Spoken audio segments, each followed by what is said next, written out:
In President George W. Bush's 2001 inaugural speech, he reminds the American people that they can affirm old traditions and make new beginnings.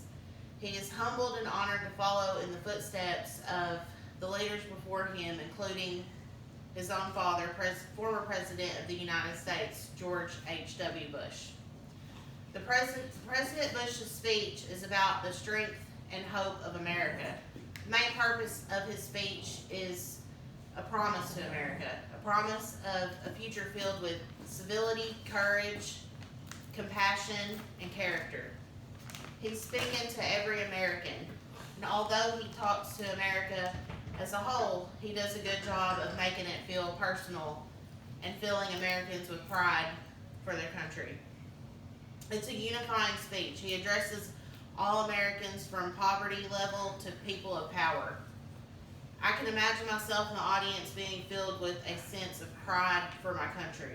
The main message of this speech is building hope for America and about what the future holds as President Bush steps into office. It will set the tone for his first 4-year term as President of the United States.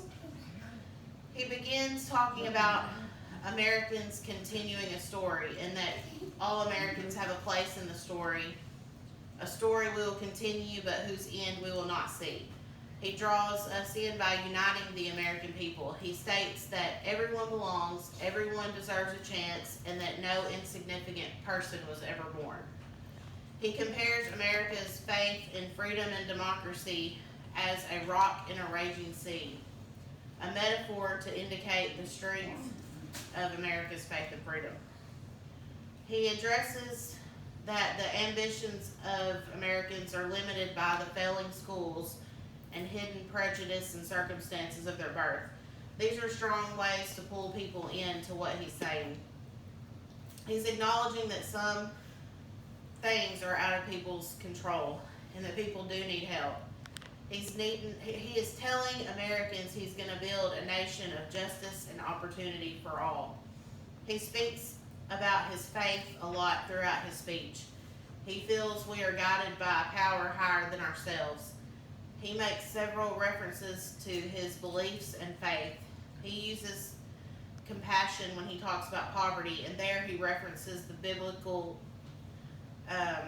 reference when we see that a wounded soldier, traveler on the road to Jericho, we will not pass to the other side.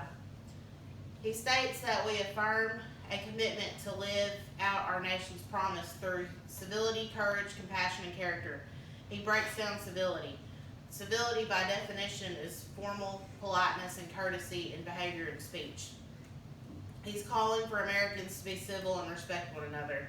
He believes America at its best has a concern for civility. He makes a valid point when saying, a civil society demands from each of us goodwill and respect, fair dealing, and forgiveness. It is very true the things that would be different if people practiced civility, respect, and forgiveness daily. He states that America at its best is courageous. Here he talks about some of his plans for his term, such as reclaiming America's schools, reforming Social Security and Medicare, reducing taxes, building defenses beyond challenge, and confronting weapons of mass destruction. He believes America at its best is compassionate. He addresses poverty again at this point with powerful words. He says poverty is unworthy of our nation's promise. Abandonment and abuse are not acts of God's, they are a failure of love. He goes on to say, where there is suffering, there is duty. Americans in need are not strangers, they are citizens, not problems, but priorities. And all of us are diminished when any are hopeless. The president goes on to promise to live by the principles he discussed in his speech.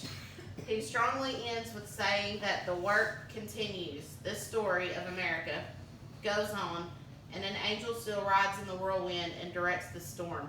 He ends powerfully with God bless you all and God bless America. In this speech, Bush requests Americans to enact this promise and follow that course. He says that we still have a long way to go and to strengthen the trust in the country. He lays out his ideas and principles. He uses many ways to convince the listeners his opinions are right and to persuade them to agree with what he is saying. He creates an atmosphere of trust by often referencing biblical quotes and ideas. He uses us and we often to create a feeling of community.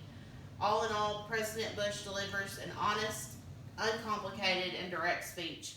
It is heartfelt and genuine, and he speaks elegantly and eloquently.